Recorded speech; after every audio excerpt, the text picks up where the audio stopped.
तलाक होने के 6 साल के बाद पति और पत्नी एक सड़क पर मिल जाते हैं। दोनों एक दूसरे को देखते हैं, दोनों की नज़रें हटती नहीं है, दोनों देखते ही रह जाते हैं। उनमें से एक 4 व्हीलर गाड़ी से था वीआईपी और एक पैदल चल रहा था, बेहद गरीब था। नमस्कार दोस्तों, मेरा नाम संतोष, आप देख रहे हैं क्राइम का सच। आज मैं फिर हाजिर हूँ एक सच्ची कहानी लेकर। दरअसल आज की जो कहानी है वो पारिवारिक कहानी है। इस पारिवारिक कहानी से आपको बहुत बड़ी सीख मिलने वाला है। कहानी शुरू होती है बिहार राज्य के समस्तीपुर जिला के एक छोटे से गांव से। वहां का रहने वाला एक लड़का होता है जिसका नाम पवन होता है। पवन की शादी बिहार की ही रहने वाली एक लड़की जिसका नाम मनीषा होता है उससे हो जाती है।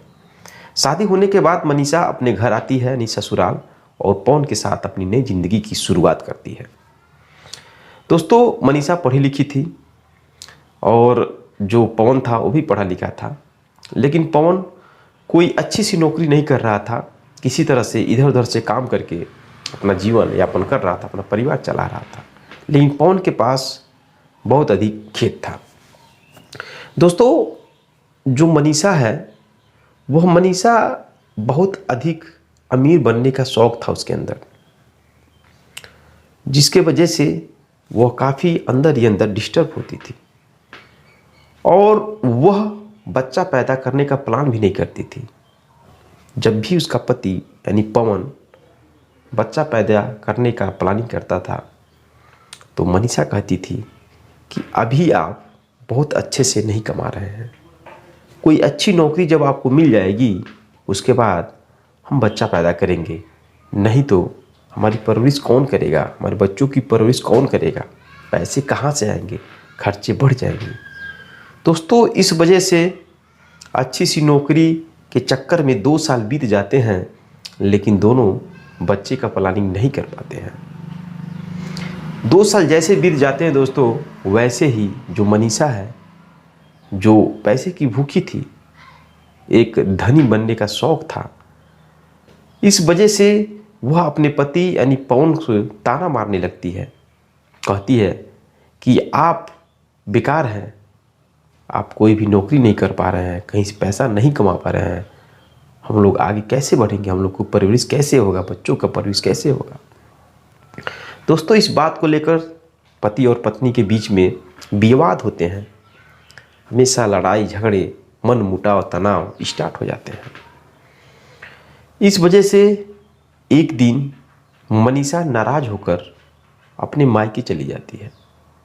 मायके जाने के बाद उसकी मुलाकात उसके एक सहेली से होती है, जिस सहेली का 2 साल पहले तलाक हो गया था और एक कंपनी में जॉब कर रही थी। दोस्तों, वह सहेली मनीषा को अपने रंगों में रंगना स्टार्ट कर देती है और समझाती है कि तुम तलाक ले लो। 2 साल बीत गए लेकिन तुम्हारा पति अभी तक किसी लायक नहीं हुआ, तुम्हारी ज़िंदगी कैसे कटेगी, तुम कैसे एक धनी औरत बन पाओगी। दोस्तों, वो अपने रंगों में रंग देती है और मनीषा के दिमाग में ये बातें गूंजने लगती है। फिर मनीषा अपने घर पे अपनी माँ को, अपनी भाभी को समझाती है। घर के लोग भी तैयार हो जाते हैं। तभी अचानक 1 महीने के बाद मनीषा फ़ोन करती है अपने पति के पास यानी पवन के पास। कहती है मुझे तलाक चाहिए। पवन के तो रोंगटे खड़े हो जाते हैं बातें सुन के। पवन को लगता है कि मजाक कर रही है मनीषा, लेकिन दोस्तों, पवन को जब विश्वास नहीं होता है तो वह मनीषा के भाभी के पास फ़ोन करता है। जब उनसे बात करता है तो सभी लोग उसी तरह की बात करते हैं। फिर उसके बाद पवन अपने ससुराल आ जाता है। ससुराल आने के बाद लोग उसे चारों ओर से घेर लेते हैं और बातचीत होने लगता है, और इस कदर बातचीत होता है कि लगता है कि सारी गलती पवन का है। पवन समझ जाता है कि पूरे फैमिली के लोग प्लानिंग बना चुके हैं तलाक लेने के लिए। दोस्तों, पवन फिर अपने घर आ जाता है। उधर मनीषा की माँ और मनीषा तलाक के कागज़ कोर्ट में डाल देते हैं और एक दिन दोनों का तलाक हो जाता है। तलाक होने के बाद दोस्तों, पवन बहुत डिस्टर्ब हो जाता है। पवन सोचता है कि मेरा अस्तित्व कुछ नहीं है। पवन बहुत प्यार करता था अपनी पत्नी से, इस वजह से वह डिस्टर्ब होकर घर पे बावला की तरह रहता था और इधर उधर घूमता था। किसी ने पवन से कहा कि तुम्हारी जो तलाकशुदा पत्नी है यानी मनीषा, उसकी शादी कहीं हो रही है।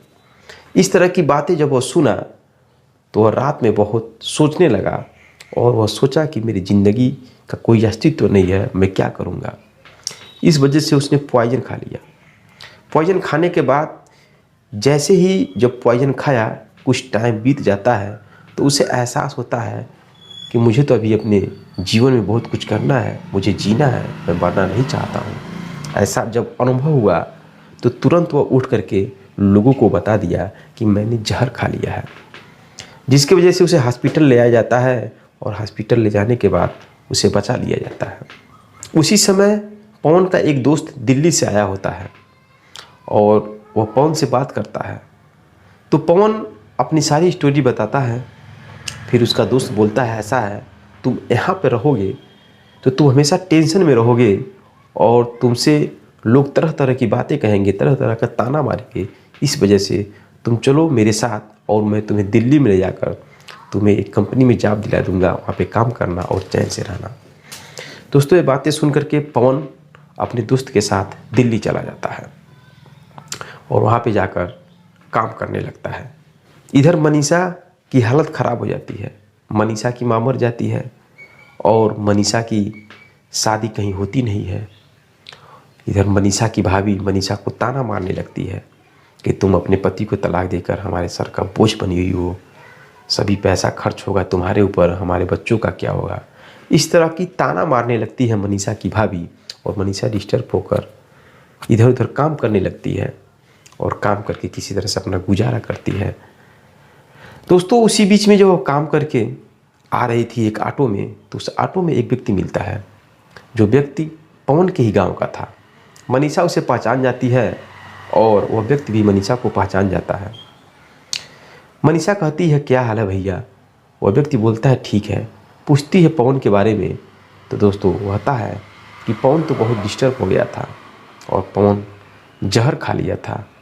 तुम्हारा शादी का नाम सुन के किसी ने कहा था कि तुम्हारी शादी होने वाला है, लेकिन वह किसी तरह से बच गया और वह इस समय दिल्ली में चला गया है, अपने दोस्त के साथ वहाँ पे कमा रहा है। दोस्तों, यह बातें सुन कर के मनीषा अंदर अंदर बहुत पछता रही थी, वो टूट गई थी। फिर दोस्तों, इधर जो पवन था वह दिल्ली में रहता था और दिल्ली में रह कर के जॉब करता था, कमाता था, खाता था, पीता था और वह टेंशन के मारे कभी कभी दारू पी लेता था। दारू पीने के बाद दोस्तों, वह मनीषा के पास फ़ोन लगा देता था। फ़ोन लगाने के बाद मनीषा उसे बार बार उल्टा रिएक्शन करती थी। कहती थी, तुम मेरे पास फ़ोन मत करो, हम दोनों की तलाक हो गई है, मैं तुमसे बात नहीं करना चाहती हूँ। दोस्तों, इस कदर 1 साल बीत जाते हैं। इधर कुछ दिन के बाद जब फिर फ़ोन लगाता है पवन, तो जो मनीषा है वो अपनी मोबाइल बंद कर ली थी, नंबर चेंज करती थी। पवन डिस्टर्ब हो जाता है और पवन भागकर फिर घर आ जाता है और घर पर आने के बाद दोस्तों, वह अपनी ज़मीन को बेच देता है और ज़मीन को बेचकर पुनः दिल्ली चला जाता है। दिल्ली जाकर एक बिजनेस करता है और बिजनेस करने के दौरान वह बहुत बड़ा आदमी बन जाता है। दिल्ली में ही वो फ्लैट लेता है और ज़िंदगी अच्छे से जीता है, 4 व्हीलर गाड़ी से चलने लगता है। इधर दोस्तों, जो मनीषा होती है, मनीषा की हालत बहुत बेहद ख़राब हो जाती है और मनीषा दिल्ली आती है पुनः। उसके मन में अब अंदर ही अंदर पवन से मिलने की इच्छा जाग जाती है। वो सोचती, मैं पवन से कैसे मिलूं, पवन से कैसे बात करूं। वो सोचती, अगर मैं पवन से मिलूंगी, बात करूंगी तो पवन मुझे एक्सेप्ट नहीं करेगा। वह अंदर ही अंदर टूट गई थी। वह दिल्ली आती है और दिल्ली आकर एक मालकिन के यहाँ बर्तन मांजने का काम करने लगती है। जिस मालकिन के यहाँ बर्तन मांजने का काम करती है, उस मालकिन के घर एक व्यक्ति आता है जो वेल्डर, जो मकान बनाता है, और उस मालकिन को एक नया मकान बनवाना था। जब व्यक्ति घर पे आता है तो मनीषा को देखता है तो पहचान जाता है, क्योंकि वह व्यक्ति तलाक के समय भी पवन के साथ था। दोस्तों, वह बिल्डर और मनीषा और मालकिन तीनों एक साथ बैठते हैं और तीनों बात करते हैं। वह व्यक्ति और मनीषा पूरी कहानी अपनी बताते हैं। तो बताने के बाद जो व्यक्ति चला जाता है तो जो मालकिन होती है वह मनीषा को समझाती है, देखो पति के साथ ही रहना चाहिए तुम्हें। और रही बात पैसे की, तो पैसा हर इंसान कम और अधिक कमाता है, लेकिन उसी के साथ एडजस्ट करके ज़िंदगी चलाना चाहिए। और मैं तुम्हें समझा रही हूँ इसलिए क्योंकि तुम्हारी ज़िंदगी नर्क हो जाएगी। अगर तुम किसी और से शादी भी कर लोगी तभी भी तुम्हारी ज़िंदगी नर्क हो सकती है। दोस्तों मालकिन समझाती है, कहती तुम जाओ एक बार उससे मिलो। फिर दोस्तों मनीषा सोचती है कि पता नहीं पवन की शादी हो गई है कि नहीं हुई है, मुझे पता भी नहीं है, कैसे मैं क्या करूं। मालकिन कहती है फिर भी तुम एक बार जाके उससे मिलो। मनीषा कहती है मालकिन से कि वह हमें बहुत प्यार करते थे और मैं भी उन्हें बहुत प्यार करती थी, हो सके वो मुझे स्वीकार कर ले। यह सोच करके दोस्तों वह मिलने के लिए जाती है। उसे पता मिल गया था, जो वेल्डर आया था। वह जाती है, जैसे फ्लैट का दरवाज़ा का अलार्म बजाती है वैसे एक औरत निकलती है और उसके हाथ में एक बच्चा था। औरत पूछती है क्या बात है। मनीषा बोलती है कि क्या यह पवन जी का घर है। बोलती है हाँ। कहती मुझे उनसे मिलना है। वह अंदर जाती बैठती है और वह औरत बोलती है कि अभी तो 1 घंटे बाद आएंगे पवन, तब तक आप बैठिए चाय पीजिए। दोस्तों वह औरत पूछने की कोशिश करती है आप कौन हैं, लेकिन मनीषा नहीं बताती है। और मनीषा पूछती है कि आप कौन हैं, तो बोलती है मैं उनकी पत्नी हूँ, मेरा बच्चा है। ये बातें सुन करके दोस्तों वह अंदर ही अंदर रोने लगती है और वह किसी बहाने से कहती है ठीक है मैं अभी 10 मिनट में आ जाऊँगी, मैं बाहर जा रही हूँ किसी काम से। दोस्तों मनीषा वहाँ से चली जाती है और अपने मालकिन के घर आकर अपनी मालकिन से बताती है। बताने के बाद दोस्तों वह मालकिन कहती है बहुत लेट हो गया बेटी, अब तुम्हारी ज़िंदगी कैसे चलेगी। दोस्तों मनीषा कहती है मैं आपके यहाँ बर्तन मांज कर अपनी ज़िंदगी काट लूँगी, लेकिन मैं शादी नहीं करूँगी। एक दिन जब वो बर्तन मांज करके निकल रही थी मालकिन के घर से, तभी जो पवन था अपने 4 व्हीलर गाड़ी से जा रहा था और देख जाता है मनीषा को। देखने के बाद तुरंत गाड़ी रुकता है और उसके सामने जाता है। मनीषा मुँह छिपाकर भागने लगती है, लेकिन वो बोलता मनीषा तुम क्यों भाग रही हो, आओ मुझे तुमसे बात करना है। दोस्तों अपने 4 व्हीलर गाड़ी में बैठाता है और बात करता है। कहता है देखो मैं बाहर बात करूंगा तो कोई ना कोई देख जाएगा और बेइज्जती इंसल्ट महसूस होगा। वो कहता है देखो मनीषा जो बीत गया बात वो बीत गया, तुमने मुझे छोड़ दिया कि मैं तुमसे प्यार करता था और अभी भी प्यार करता हूँ। कागज़ पे लिखने से तलाक नहीं होता, रिश्ते नहीं समाप्त होते हैं, लेकिन तुमने मुझे छोड़ दिया और तुम इतने दिनों के बाद मिली हो। मैं कितना बार फ़ोन करने का ट्राई किया लेकिन तुम उल्टा जवाब देती थी और नंबर भी बदल दी। दोस्तों जो मनीषा थी वह रोने लगती है, बहुत ही भावुक हो जाती है। वो कहती है मुझसे बहुत बड़ी गलती हो गई, अब हम क्या कर सकते हैं, बहुत लेट हो गया और मेरी ज़िंदगी जैसे कट रही है ऐसे ही कटेगी। दोस्तों जो मनीषा थी और जो पवन था दोनों कैरेक्टर के बहुत अच्छे थे। दोनों का किसी भी चीज़ से, किसी बाहरी लोगों से कोई भी संबंध नहीं था। मनीषा तलाक होने के बाद भी किसी के साथ, गैर मर्द के साथ कोई संबंध नहीं बनाया क्योंकि पढ़ी लिखी होशियार थी। दोस्तों बात होता है, बात होने के बाद मनीष बोलता है ऐसा है कि मैं कल फिर तुमसे मिलता हूँ और इसके पहले तुम मालकिन के यहाँ काम करने आना, अब काम करके जब बाहर निकलना तो मैं फिर तुमसे मिलूँगा। दोस्तों अगले दिन मनीषा जैसे मालकिन के घर से काम कर कर बाहर निकल रही थी वैसे ही पहुंच जाता है पवन और उसको अपनी गाड़ी में बैठाता है और एक फ्लैट बुक करता है भाड़े पे, उसमें उसको रख देता है और वहाँ पे बात करता है। बोलता है देखो मनीषा मैं तुमसे अभी भी प्यार करता हूँ और तुम भी मुझसे प्यार करती हो, मैं समझ रहा हूँ, लेकिन मैं तुम्हें इस हालत में छोड़ नहीं सकता। मैं अपनी बीवी से बात करूँगा तुम्हें साथ रखने के लिए। हमारा एक लड़का भी हुआ है, साथ रखने के लिए अगर मेरी बीवी मान जाएगी तो मैं तुम्हें अपने साथ रख सकता हूँ एक ही फ्लैट में। अगर नहीं मानेगी तो मैं तुमको पैसा देकर एक दुकान खोल दूँगा, एक बिज़नेस खोल दूँगा, तुम वह दुकान चलाना और हम दोनों को जो भी रिश्ता संबंध रहेगा वो चलता रहेगा, मिलते जुलते रहेंगे। और जैसा तुम मुझे मानती हो, पति मानोगी तो पति की तरह, जैसा भी तुम मानोगी उस तरह से हम बिहेवियर तुम्हारे साथ करते रहेंगे। जितना हो सके उतना मैं तुम्हारे लिए करूँगा।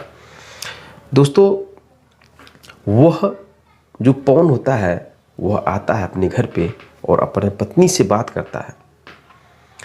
पत्नी से बात करने के दौरान वो बोलता है कि जो औरत तुम्हारे घर में आई थी वह और कोई नहीं, वह मनीषा ही थी। पवन की पत्नी बोलती है, हाँ मुझे पहचान में आ गया है, क्योंकि आपने जब फ़ोटो दिखाया था तो हल्का फुल्का मिलता जुलता फ़ोटो नज़र आ रहा था चेहरा, लेकिन मुझे टाइम नहीं मिला अच्छे से पहचान सकूं। दोस्तों जो पवन था अपनी बीवी से वह बहुत सारी अच्छाइयों बातों को बताया था मनीषा के बारे में। पवन कहता है कि बात यह है कि वह रोड पे दर दर भटक रही है, दूसरों के घर बर्तन मांज रही है। अगर तुम चाहो तो मैं उसे अपने घर में रख सकता हूँ। मैं तुम दोनों को पत्नी मानकर ज़िंदगी को आगे बढ़ा सकता हूँ। अगर तुम मानोगी तभी, अगर नहीं मानोगी तो कोई बात नहीं है। ऐसा बात मैं कह कर आया हूँ मनीषा से, और मनीषा मुझसे मिली थी। दोस्तों पहले तो ये बात सुनकर जो पवन की पत्नी है बहुत गुस्सा होती है, लेकिन गुस्सा शांत करके धीरे धीरे वो सोचती है, फिर विचार करती है, कहती ठीक है, लेकिन शर्त एक है कि हमारा जो बच्चा है उस बच्चे के अलावा उसके कोख से और कोई बच्चा पैदा नहीं होना चाहिए, तभी हम दोनों एक बहन मारकर आपके साथ पूरी ज़िंदगी भर जीवन व्यतीत कर सकते हैं। दोस्तों ये बातें सुन करके पवन बहुत खुश होता है और वह जाता है फिर मनीषा से मिलने के लिए, और मनीषा से वह बात करता है तो मनीषा भी बात मान जाती है और मनीषा को लेकर अपने फ्लैट पे आता है और दोनों को एक साथ रखकर नई ज़िंदगी की शुरुआत कर देता है और दोनों फिर से मिल जाते हैं। दोनों को पत्नी बनाकर पवन अपने फ्लैट में रखता है और दोनों की ज़िंदगी आगे बढ़ाता है, जीवन यापन स्टार्ट कर देता है। तो दोस्तों यह रही कहानी। दोस्तों शादी 7-7 जन्मों तक का बंधन होता है। शादी बड़े दिल से किया जाता है, प्रेम से किया जाता है, एक दूसरे के लिए जीने मरने की कसमें खाया जाता है, लेकिन लोग छोटी छोटी बातों में आकर तलाक ले लेते हैं, गुस्सा करते हैं, छोड़ देते हैं। इसलिए दोस्तों तलाक लेने से पहले आप 100 बार सोचें और सही निर्णय लेकर ही कोई काम करें। जल्दबाजी में कोई भी निर्णय आपकी ज़िंदगी बर्बाद कर सकती है। तो दोस्तों ये कहानी कैसा रहा, ये कहानी सुनने के बाद जो भी आपके मन में विचार आए वो कमेंट बॉक्स में कमेंट जरूर करिएगा। मिलते हैं नेक्स्ट वीडियो में नेक्स्ट कहानी के साथ। तब तक के लिए जय हिंद, जय भारत।